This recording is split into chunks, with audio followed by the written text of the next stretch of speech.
ನಮಸ್ಕಾರ. ನುಡಿ ಬೆಳಕು. ಅಭಿನವ ಗವಿಸಿದ್ದೇಶ್ವರ ಸ್ವಾಮೀಜಿ ಗವಿಮಠ ಕೊಪ್ಪಳರವರ ಲೇಖನ ಬದಲಾವಣೆ ಜಗದ ನಿಯಮ. ನೀವು ಸಂಜೆ ಹೊತ್ತಿಗೆ ಎಲ್ಲೋ ಹೊರಟಿದ್ದೀರಿ. ಮಬ್ಬುಗತ್ತಲು.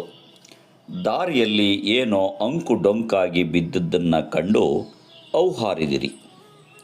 ಮೈಯಲ್ಲಿ ಬೆವರು ಬಂತು. ಅದೇ ಸಮಯಕ್ಕೆ ದಾರಿಯಲ್ಲಿ ಬರುತ್ತಿದ್ದ ವ್ಯಕ್ತಿಯೊಬ್ಬ ಬ್ಯಾಟರಿಯನ್ನು ಬಿಟ್ಟು ನೋಡಿ, ಲೇ ಹುಚ್ಚ, ಅದು ಹಾವಲ್ಲ ಹಗ್ಗ ಅಂದರು. ಹಗ್ಗ ಹಾವಿನಂತೆ ಕಂಡಿದ್ದು ಸುಳ್ಳಲ್ಲ. ನೀವು ಬೆದರಿದ್ದೂ ಸುಳ್ಳಲ್ಲ. ಬೆವರು ಬಂದಿದ್ದೂ ಹೌದು. ಕಂಡಿಲ್ಲವೇನು? ಕಂಡಿದೆ. ಇದೇ ಏನು? ಇಲ್ಲ.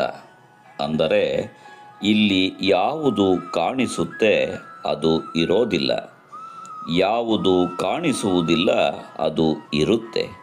ಇದು ಜಗತ್ತಿನ ವೈಶಿಷ್ಟ್ಯ. ನೀವು ಆಡುವ ಭಾಷೆಯಲ್ಲಿಯೂ ಹೇಳುತ್ತೀರಿ, ಅವರು ಹಾಗೆ ಕಾಣುತ್ತಾರೆ, ಆದರೆ ಅವರು ಹಾಗೆ ಇಲ್ಲ ಅಂತ. ಅವರು ಅಂತಲ್ಲ, ಜಗತ್ತೇ ಹೀಗೆ. ಒಬ್ಬರು ಅಂತ ಅಲ್ಲ, ಎಲ್ಲರದ್ದೂ ಅಷ್ಟೇ. ಕಂಡಂಗೆ ಯಾರೂ ಇರೋದಿಲ್ಲ. ಝೆನ್ ಬುದ್ಧಿಸಂನಲ್ಲಿ ಒಬ್ಬ ಶಿಷ್ಯ ಗುರುಗಳ ಬಳಿಗೆ ಹೋಗಿ ಪ್ರಶ್ನೆ ಮಾಡಿದ, ಗುರುಗಳೇ, ಏನಿದು ಜೀವನ? ಎಷ್ಟು ತಾಪತ್ರಯಗಳು, ದುಃಖಗಳು ಈ ಜಗತ್ತಿನಲ್ಲಿ. ಒಮ್ಮೆ ಸುಖ ಅನಿಸುತ್ತೆ, ಇನ್ನೊಮ್ಮೆ ದುಃಖ ಅನಿಸುತ್ತೆ. ಏನು ಮಾಡಬೇಕು ಅಂತ ಗೊತ್ತಾಗೋದಿಲ್ಲ. ನಾನು ವ್ಯವಹಾರ ಮಾಡೋ ಮನುಷ್ಯ. ನಿಮ್ಮ ಹಾಗೆ ದಿನ ಓದುತ್ತಾ ಕುಳಿತುಕೊಳ್ಳಲು ಆಗಲ್ಲ. ಅದಕ್ಕಾಗಿ ಒಂದು ಮಾತು ಹೇಳಿ. ನನಗೆ ಅತ್ಯಂತ ದುಃಖ ಆದಾಗ ನಿಮ್ಮ ಮಾತನ್ನು ನೆನಪಿಸಿಕೊಂಡರೆ ಸುಖ ಆಗಬೇಕು. ಸುಖದಲ್ಲಿಯೂ ನಿಮ್ಮ ಮಾತನ್ನು ನೆನಪಿಸಿಕೊಂಡರೂ ಸಮಾಧಾನ ಆಗಬೇಕು. ಆ ರೀತಿಯ ಒಂದೇ ಒಂದು ಮಾತು ಹೇಳಬೇಕು ಅಂತ ಕೇಳಿದ.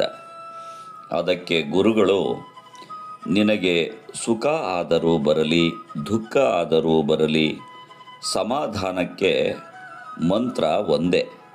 ಇದು ಬದಲಾಗುತ್ತದೆ. ಏನಿದೆಯೋ ಇದು ಬದಲಾಗುತ್ತದೆ. ಇಷ್ಟೇ ಸೂತ್ರ ಎಂದು ಹೇಳಿದರು.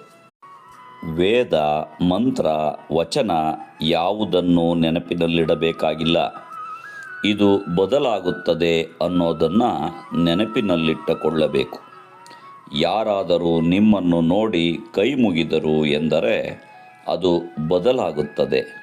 ಯಾರಾದರೂ ನಿಮ್ಮ ಜೊತೆ ಜಗಳವಾಡಿದರೂ ಇದು ಬದಲಾಗುತ್ತದೆ ಅಂದುಕೊಳ್ಳಬೇಕು. ಎಲ್ಲದಕ್ಕೂ ಇದು ಮಂತ್ರ. ಯಾಕೆಂದರೆ ಬದಲಾವಣೆಯೇ ಜಗದ ನಿಯಮ.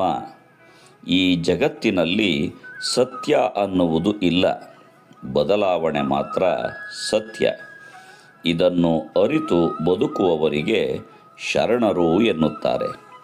ಮರೆತು ಬದುಕಿದರೆ ಮಾನವರಾಗುತ್ತಾರೆ. ಜೀವನ ಅಂದರೆ ಜೋಕಾಲಿ ಇದ್ದ ಹಾಗೆ, ಒಮ್ಮೆ ಈ ಕಡೆ ಒಮ್ಮೆ ಆ ಕಡೆ. ಜೋಕಾಲಿಗೆ ಈತ ಶ್ರೀಮಂತ, ಆತ ಬಡವ ಅನ್ನುವುದೇ ಇಲ್ಲ. ತೂಗುವುದಷ್ಟೇ ಕೆಲಸ. ಕಷ್ಟದಿಂದ ಸುಖದ ಕಡೆ, ಮಾನದಿಂದ ಅಪಮಾನದ ಕಡೆ, ಅಪಮಾನದಿಂದ ಸನ್ಮಾನದ ಕಡೆ, ಹುಟ್ಟಿನಿಂದ ಸಾವಿನ ಕಡೆ, ಸಾವಿನಿಂದ ಹುಟ್ಟಿನ ಕಡೆ ತಿರುಗಾಡುವ ಜೀವನವೇ ಒಂದು ಉಯ್ಯಾಲೆ. ಈ ಆವರ್ತನ ಗೊತ್ತಿರಬೇಕು. ಜೀವನ ಎಂದ ಮೇಲೆ ಹೆಚ್ಚು ಕಡಿಮೆ ಆಗುತ್ತದೆ. ಧೀರನಂತೆ ಬದುಕಬೇಕು. ಧೀರ ಎಂದರೆ ಜ್ಞಾನಿ, ಸಂತ. ಇದನ್ನು ತಿಳಿದು ಬದುಕಬೇಕು. ನಮಸ್ಕಾರ. ಧನ್ಯವಾದಗಳು.